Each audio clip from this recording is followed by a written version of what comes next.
What's up, everybody? It's your favorite Order 66 Executor's favorite nerd, and today we are looking at the Black Series exclusives that have been hitting recently. There is some interesting stuff to talk about here, especially in regards to the 3PO. We'll get there when we get to it. We got to get to these clone troopers. But these are the 4 clone troopers. They're Phase 2 troopers. They came through Entertainment Earth. I got the hookup through Crashbox for those. And then this was sent to me by Josh. He found it at a good deal, sent me the balance, we squared it away, sent me the figure, and I'm appreciative for that too. I wasn't sure I was going to get it, but I think it was worth getting just to talk about this one thing that is very peculiar that I'm going to show you here in a second. But until then, let's get to these troopers first, and then we can move on. Alright, so the one that we're going to look at really is this one, because it's the 501st, and that's obviously the best choice to make in this given circumstance. And if you think differently, you know, it's your opinion. That's actually not true. The truth is that you're wrong, but I'm trying to respect your opinion. So the head is on a ball peg. I think it's on a ball hinge, but they don't put the other 2 half circles in there because the bottom of the helmet covers up the entire neck, so there's no need to. So as a result, you actually get some decent articulation out of it. Down to there, up to there, so that's not the best. And then the swivel is intact. Tons of paint on it, the blue, and then there's like a dry brushing dirt. Kind of looks like baby poop a little bit. Not my favorite color that they would have used, like this greenish brown. Not sure why they chose that, but that's what they chose, and it's fine. For the rest of the figure, they chose this gray, which I think would have looked much better. The rest of the figure, though, in terms of paint application in regards to the design of the color and uniform, all looks sharp as a tack. The figure itself is pretty, I don't know, it has a refined plastic feel, and the joints all move smoothly. I'm not sure if that's part of being an exclusive, because most of the Black Series don't feel this way. It does have a good feel about it. Not sure how to describe it outside of that. Single ball peg for the torso underneath the armor. The armor does sit underneath, over top of the joint, so it hides the seams pretty well. So that's an added bonus. And then once again, we have the blue paint. Scratches in the blue paint that are actually, you know, purposeful, as opposed to those Hasbro scratches that you get that are not. So that's nice. And then we have all sorts of gray. It's not dry brushing, it's more like random hits across, like you heard of greatest hits, like that, but different, random, all across. And I think it serves the purpose. It's almost a little too heavy-handed, like, you know, I mean, that's a pretty big specific scratch in a very particular location, but I don't think on a shelf it'd bother you. Disc hinges on the shoulders that get you up to here. We have the armor piece here, and it is a softer plastic, but it doesn't get you a full range. It doesn't get quite over top of there as much as you'd like. But the swivel is intact. We have the same sort of paint application to provide that weared or worn look on the shoulders, and that works well. Bicep swivel, double jointed elbow, getting a decent range. You can probably... Actually, it's just the softer plastic makes it look like it's better. It's actually about 90 degrees. Fine. Blue stripe painted on around there, and all the blue detailings throughout are really sharp. Like, arguably perfect. So that's nice to see. This hand, we got a wrist swivel and hinge in and out. One holding hand for the rifle to go across his chest. This hand, the hinge is up and down, so that's decent enough. For the waist, we have this floating piece of belt that kind of just sits there. You can turn it a little bit if it helps get the waist swivel around, so that's fine, I suppose. And then we have T-jointed ball joints for hips. They get you out to there. Forward and back to there. And then the thigh swivel is built in from the armor to the hip, so the seam is once again spotless. Double jointed knee. It's a little heavy on that paint application there in the sense of the dirtiness. Like it starts to look like he works at like a newspaper printing factory, you know, as opposed to like actually being at war. And then we have ankle tilt down to there, up to there, which is surprisingly good for a Black Series figure. And then the rocker on the ankle is built in, so that works fine. All in all, it's pretty cool. I'm going to show the deco on the other 3. This is obviously the 501st one. There's little write-ups on the back of all of them. I don't remember. I think this is the Utapau one, but this is more of a beigeish, orange, yellow, I don't know, somewhere in that ballpark. It has the white scratches throughout, which is nice because the blue doesn't really have the scratches throughout. It just kind of has it on the chest and on the shoulders, and then the rest of it is kind of clean.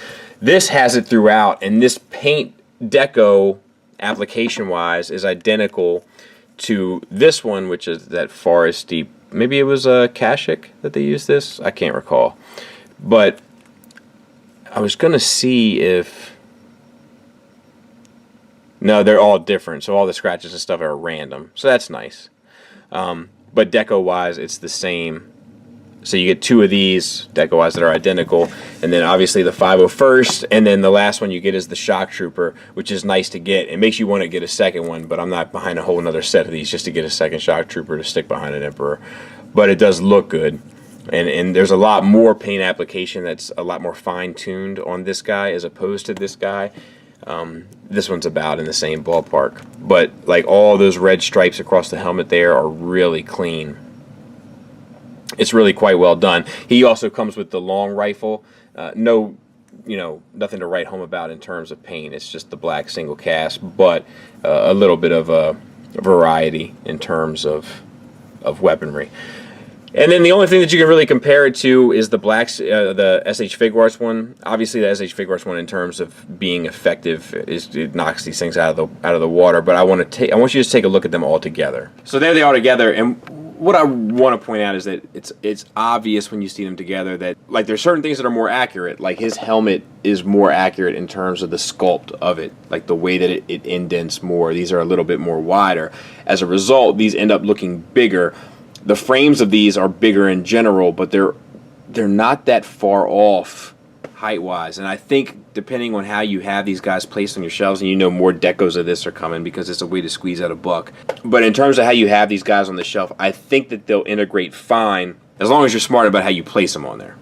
My main issue is that I just bought 4 more troopers, and it's like the one thing my wife can't stand is buying more troopers. So I had to be especially. She's coming now. John, get rid of the box. She's coming. We need to get rid of all the evidence. All the evidence right now. Can't you just tell her she bought it? There's no time to talk about it, John. Do what I tell you. So if we're not dealing with a rational woman. Ridiculous. All right, and this is the Walgreens 3PO. This is original trilogy 3PO. A New Hope, I think, specifically because of the silver leg. So what I really want to show you guys here is that. So this is obviously like it's the same mold as this, or is it? So everything seems to be fairly identical. Like I've looked it over fairly closely. I've even noticed like little nuances in the mold. Like there's a little bump along there, and this one has the same bump there. So to me, it's the same mold. But there's one piece that's different. And it's not the paint deco, which is also different, but it's the actual sculpt of the stomachs. And I find that to be very strange. Like, this middle section of wires that comes down and across his belly, like, that's sculpted. It's obviously not there. I'm just trying to wrap my head around why. It's not that I don't appreciate it. I do. But it does seem a little excessive. Like, I don't think I would notice. I'm sure there are Star Wars fans that would be like, the wires are all vertical in A New Hope. But I'm a big Star Wars fan, and I wouldn't care. I do think this is a bit much, though. It's like a Play-Doh spaghetti. This one is a little bit more subdued. I think this is a better representation anyway, but red arm and such. We'll get back to it. I just find it like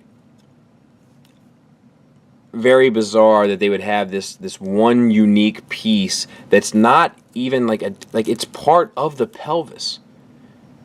So it's just a strange decision. I just thought it was interesting to point it out. I've already reviewed this figure in terms of articulation and such with the other one, so we're going to talk about the one thing that's different. We're going to fly through the articulation because there's no sense in wasting our time. It's the silver leg. It's a nice silver finish. So there's nothing negative to report. So let's fly through this because the eyes are even identical. And let me make sure about those lips. The lips are identical as well. So head is on a ball hinge. It is a good tolerance there to there. And the swivel. We do have the ball hinge swivel or disc hinge swivel at the shoulder. Get you all the way around inside of this bracket that's also free floating that you can spin around and place. I have thought about one thing I do want to mention. I have thought about why this does seem a little weird to me, and it is because the arms peg in at 90 degrees. I think if they pegged in upwards, it would give it a more natural look, because it is hard to get him in his natural C-3PO look, I feel. Same elbow issues, and that elbow issue is there isn't one. That's because they don't want to deal with the issue that this creates, because money and costs. So I've already beat that dead horse to death. No sense in continuing on. But if you want to, look at my review of this, and I'm quite irritated by it. Wrist hinge in and out, and the swivel with black paint on the hands. It has this gold kind of finish throughout. It's not a proper finish, but I suppose it's fine. Same on the other side. Ball joint for the abdomen on the unique belly, which is strange. Hips get you out to there because of the soft plastic that makes up the part where the thigh swivel is built in, and forward to there, back to there. The knees are done quite clever, where they built it so that it's two pieces, and then the hinge without the third piece in there to make it a double jointed knee, but it doesn't need to be a double jointed knee because it's C-3PO and he doesn't need to have that sort of articulation. Makes sense? Ankle tilt up, down, and the rocker is built in. So overall he's fine, and he looks a little bit more like the part, but I will tell you, as crappy as the Mafex figure is, that chrome finish adds an awful lot to the presence of this figure, and this doesn't have it, and neither does this, which has even less. Look, I don't know. The clones are fine. If you're a heavy clone collector, they're worth getting because you'll get that payoff of army building. But they are, it is a rainbow bright kind of collection, So if you have a whole bunch of, I don't know, you're going to buy a whole bunch of these exclusives. So I think they're like 80 to 100 bucks a pop for the set of 4. I mean, maybe you are. Maybe you got money coming out of your ears. You don't know what to do with it, and that's fine. But if you don't, I mean, you just have 4 randomly colored clone troopers, and I'm not sure how great of a look that's going to be. But if you like the look, if you dig the look, I can tell you that they are well built, they're well put together, they're well painted. There's nothing really inherently wrong with them. They're fine. It's just, I'll tell you, there is a little bit of magic that is taken away when you buy a set of figures and you get them in the mail, and you get that box and you open that box and you're looking at the packaging, and you open your first one and you're like, oh, this is cool. I can't wait to put this on the shelf. I can't wait to muck about with this a bit. Then you open the second one, you're like, wow, this is just like that other one. That's 2 is fine. And you open that third one and you're like, all right, yeah, I know how this. You open the fourth one, you're like, even the same gun? But whatever. If you love clones and you want to army build, there's nothing to me to tell you to stop. It's worth it. They're cool. But it's for the exact same mold, and let's be honest, the people are buying this for the 501st and for the Shock Trooper, and then you get these 2 extra green and yellow bandits as a bonus, I suppose. I don't know. There's definitely an element of cash grab to that it's unsettling. I'd almost prefer if it was 2 Shock Troopers and 2 plain troopers, or 2 501st troopers. Because then at least you could like flank Vader with like 2 501st troopers and flank the Emperor with 2 Shock Troopers. I almost wish it was that way, but people would probably sing the blues about that. There's no winning, that. As for 3PO, I don't know. There hasn't been a good 3PO made yet. This one isn't any good really, and then the Mafex one has a hard time standing and has a hard time with his hands staying in his forearms. People say the Bondi one is worth getting. I can't talk about that. I never messed with it. I don't know anything about it. I know SH Figuarts has been talking about doing one. I think they showed teaser pics like a year ago, but we haven't seen anything about it recently. So I don't know. If you get him at Walgreens, you can get him on sale for like $10. It's worth having him at least for a stand-in, I think. But there's plenty of issues with that figure. No elbows. The lack of presentation on the shelf just doesn't feel like 3PO, really. It feels like a toy of 3PO, if you know what I mean. Anyway, that should do it for today. Thanks for listening. Thanks for watching. Until next time, take care.